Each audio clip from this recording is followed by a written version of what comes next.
Chapter 1. Losing My Pa.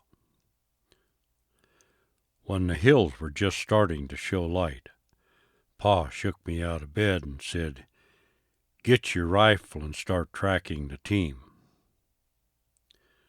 Winter in the Ruby Mountains had been on and off for most of the past few months. There was still some snow in the shady spots, but it never stayed too long. The cold weather had been keeping us from panning for gold in the stream over the past couple of months now. A little dry grass remained along the stream banks, although the horses had cleaned off most of it close to the cabin.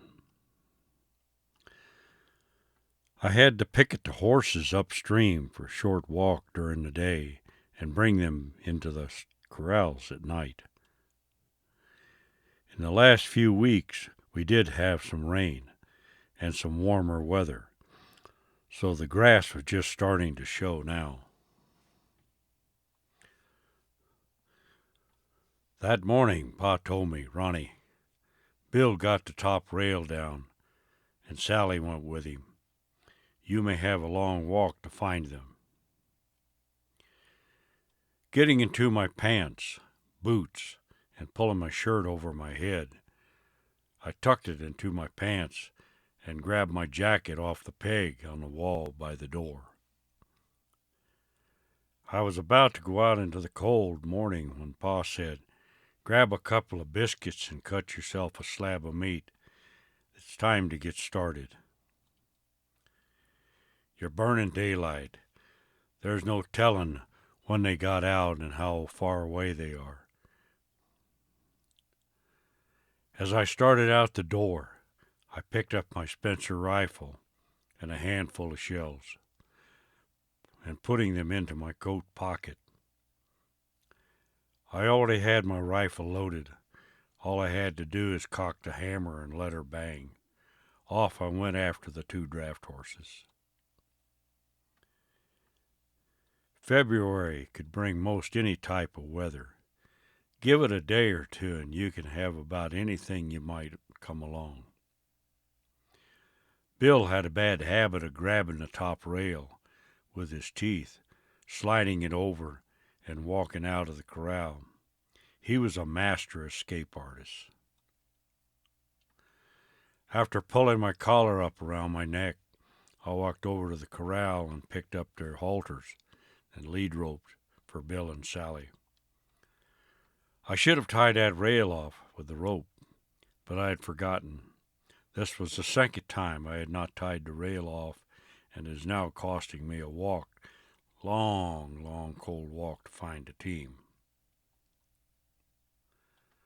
I never knew how Bill learned how to do that little trick, but he was the best at finding a way out of the corral.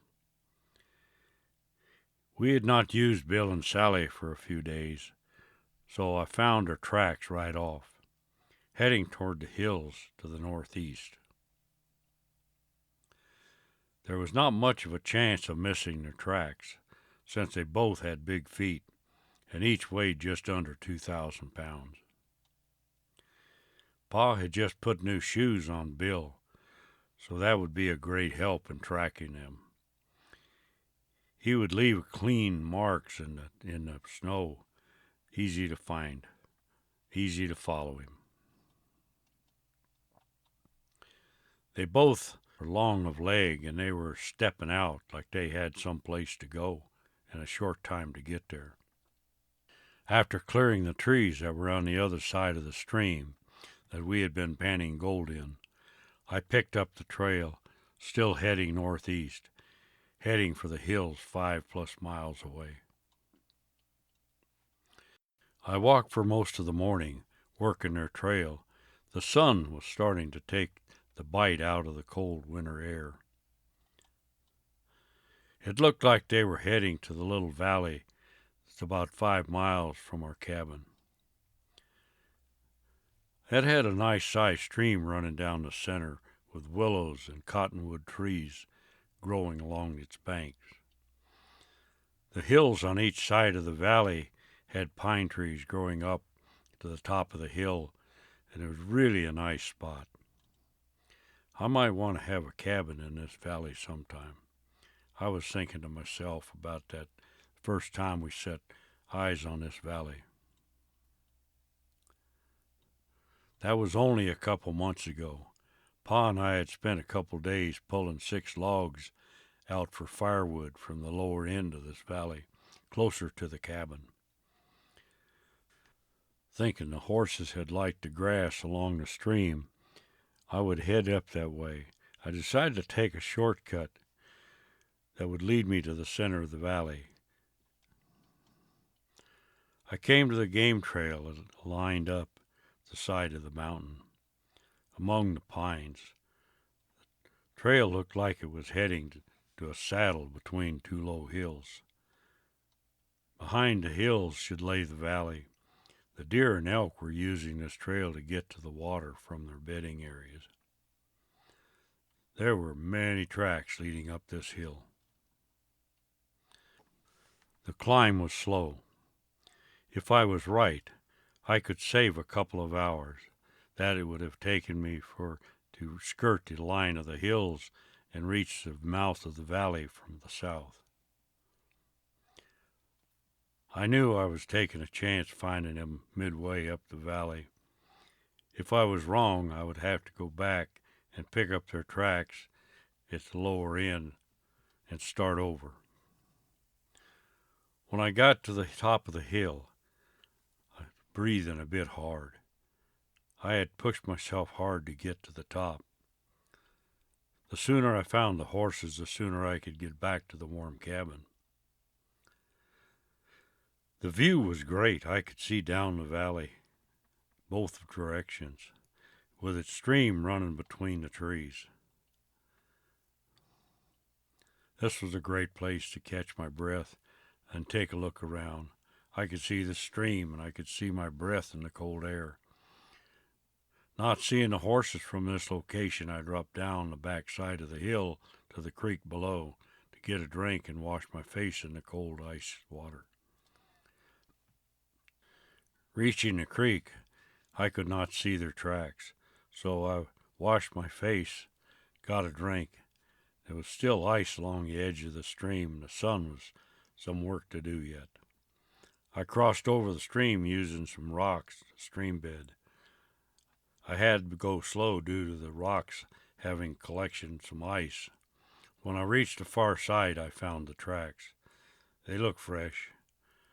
By looking at the crisp edges, I knew Bill had made them today. My shortcut had paid off.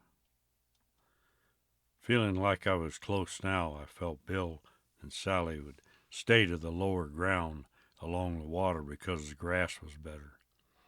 Working my way up the valley, I could see the stream made a sharp turn to the left, breaking my view upstream.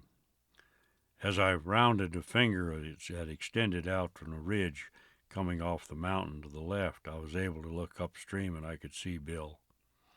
He was just grazing along, Sally just a few yards further upstream. Bill let me walk right up to him after a good rub in his neck, and he let me put the halter on the lead rope. With Bill on the lead rope, I was able to catch Sally after a couple of tries, even though she wasn't ready to be caught. With the 2 horses ready to go, I decided to set on a small tree that had blown down. I was getting on to lunchtime, and after a walk decided to have a bite to eat before heading home with the 2 runaways. I picked up my Spencer, using the sling I had made, had it over my shoulder. Now I could have both hands to climb up on Bill's back. Lunch over, drank from the stream. I started leading Bill and Sally back down along the stream, looking for a high spot or a rock that I could get on to mount Bill. Bill was a big brown gelding, way too tall for me to mount without having something to stand on. I was getting on to 14 years old, but a touch small for my age. I found a rock along a trickle of water coming down from the hills had emptied into the larger stream. I got Bill into the water below the rock so I could get aboard, still holding on to Sally's lead rope. That's when I happened to look down. Something caught my eye. It was a gold nugget setting in the black sand just downstream of the rock. I got off the rock, picked it up, washed it in the cold water.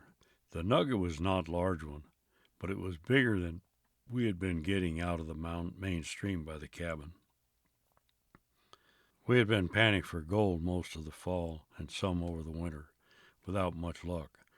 Pa figured we were just about making enough for supplies. After wiping my hands on my pants, I stuck the nugget into my pocket, got on Bill's back, and headed home. Pa would be interested in hearing where I found it. With the halter and lead rope on Sally, off we went, back down the valley beside the stream, heading back to the shortcut. After a short ride, I found a game trail leading up the saddle of the hill where I had walked over earlier. Just before reaching the top, I could see smoke coming in the sky over the ridge. It looked like smoke was coming from the direction of our cabin. After reaching the top, I saw that our cabin was on fire. I could see through the trees by the stream. I could just hear the gunfire. Pa was alone, and I could hear that Henry talking. Pa was firing fast. I counted 10 shots in just a few seconds. Pa had bought that Henry rifle factory before we headed west. Mr. Benjamin Taylor Henry sold it to him in person. Mr. Henry knew that Pa was heading west. He told Pa that this rifle was one of the first test rifles that he had invented. Sure enough, it would come in handy on a trip west. It held 15 bullets. Mr. Henry knew that Pa was going west. He told Pa that this rifle was the first test rifle that he had just invented. Sure enough, it would come in handy on a trip west. It held 15 cartridges, with one in the chamber, and right now I could hear he was using them fast. I made the best time I could on Bill. He was better at pulling a wagon than making speed along the trail. And when I heard the loudest noise you will ever hear in your life, total silence. Pa's Henry was not talking anymore, and I still had better than 2 miles to reach the cabin. Riding as fast as Bill would move, leading Sally, I was headed for the trees that were between me and the cabin along the stream. Working my way to the edge of the trees, I stopped. I had my 6-shot Spencer ready, if needed. To reach the cabin, it would be a long shot. I was still about 200 yards out and long rifle shot to the house. From here, I could see the cabin just about burned to the ground. Only one small part of the barn was still on fire. Pa was laying on the ground just outside the cabin door. At this point, there was not much I could do, so I waited, checking to see if the Indians had a mind to come back. Pa had told me many times that you'd need to wait, see if the Indians would return after a bit. They would come back to check if anyone else was around. They did that most of the time after a raid. As I waited, I was thinking about how happy Ma had been when we put that roof on that cabin so she could be able to cook inside. She had been so happy then, and now everything was about all gone. After waiting a while, I eased through the trees. I stopped to check for Indian signs. I was clear. I eased across the stream to see if I could see anything and do anything for Pa. He was dead. He'd hit with 2 arrows in his chest, 1 bullet hole. I broke off the 2 arrows, moved Pa back under a tree beside Ma's grave. When I checked to see those left, In the house, I could see some cooking pans and steel pipes and plates. Not much was there. It was all burnt. The cook stove might be able to be cleaned up and reused. Taking note of the damage, I went to see about the barn. I saw that the wagon, along with the hay, had been stacked inside the barn was still burning. It would just have to burn itself out. There was nothing I could do to save any of it. The Henry and Pa's Navy pistol were gone. I checked the tracks and it looked like an Indian had picked Pa's Henry was riding a horse that towed in a bit on his right front hoof. I also looked. Pa had been killed 5 Indians. He must have been caught in the open, unable to make it to the safety of the cabin. I could see they made a final stand here in the front yard. I remember how many times I heard that rifle shoot that day. But I found 10 shell casings lying on the ground close to Pa. It looked like Pa had killed 5 Indians at close range, because there was signs of 5 dead bodies only yards from him in the front of the cabin. There were no sign of movement, so it looks like they were dead when they hit the ground, just some blood. All that was left of the first 5 separate pools of blood on the ground. Indians had taken their dead and wounded away. Looking around, I did find 3 more drag marks and a lot more blood a little further out from the cabin. From what I could tell, that bunch paid a high price for the raid, but I was the one that paid the higher price, my pa. It looked like they must have respected his courage and ability to fight, because he was not cut up or scalped. At least that was a little for me to hold on to. I spent the rest of the day digging Pa's grave next to Ma's, so they could be together again at the last. I remember how they used to sit outside and whisper to each other for hours. Maybe they can still talk. Ma had passed some time ago. Pa was the only one I had left to call family. I sat there beside the grave thinking back to when we headed west. It seemed like a long time ago, but really it was not that long. With my ma and pa gone, I wondered what I was going to do. Alone in the back country, I was a few days' ride from any other people. With the sorrow of the passing of my mom and dad, I had to get back to dealing with what I had left after the Indian raid, gathering up everything I could use in the future. The wagon was gone. I still had 2 strong horses. The harness had not been damaged. They were hanging on the wall inside the tool shed behind the corner of the barn that had not burned. Many of Paul's tools were still able to be used that helped me move forward. The big asset was the cold room. The Indians had not even looked inside. Part of the last deer I'd killed was still hanging, and Pa had just moved the shells for my Spencer and his Henry, and they were all stacked over the door on a shelf. I needed a place to sleep, so I went to work making the cold room deeper so I could make a bed along the back wall. I may need to move the stove into the cold room for heat. Winter starts. The end. Chapter 1.